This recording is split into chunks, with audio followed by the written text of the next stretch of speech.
Au TOEIC, tu dois maîtriser ces temps. She, blablabla, a variety of skills since she started her new job. Has developed, is developing, have developed ou has developed. Donc là, dans la phrase, il faut tout de suite que tu identifies le mot magique qui est le since. Since, en général, c'est utilisé avec un present perfect ou un perfect en général. Ok. Ici, le since, il permet de mettre un ancrage dans le passé. Since she started her new job, ça peut être l'année dernière, tu vois.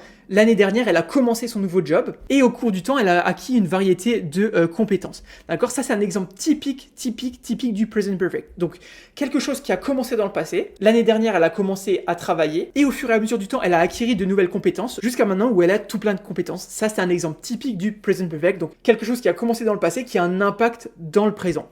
Donc voilà, ça c'est du perfect. Donc maintenant, on peut enlever le is developing qui est du present continu. Le present continu, c'est une action en cours maintenant. Donc là, ici, en l'occurrence, c'est pas vraiment le cas. Has develop, c'est faux parce que le present perfect se forme avec has, have plus le verbe avec ed derrière. Ici, on n'a pas le ed derrière. Have developed, c'est faux aussi. Parce que là, pour le coup, le develop, il a le ed à la fin, donc on est bien.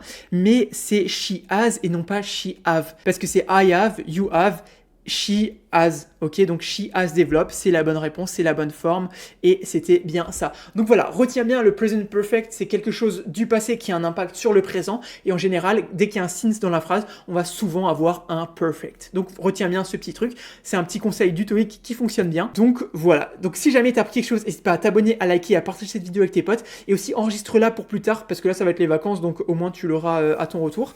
Et si jamais tu veux t'entraîner plus en profondeur pour le TOEIC, n'hésite pas à aller sur la plateforme qu'on a créée, donc c'est une plateforme d'entraînement spécialement dédiée pour le TOEIC. Donc pour y accéder, tu tapes www.top-students.com dans ton navigateur ou Top Students TOEIC sur Google, ce sera un des premiers résultats. Donc va voir si ça t'intéresse. Et moi je te dis à demain du coup pour une nouvelle vidéo TOEIC. Allez, ciao!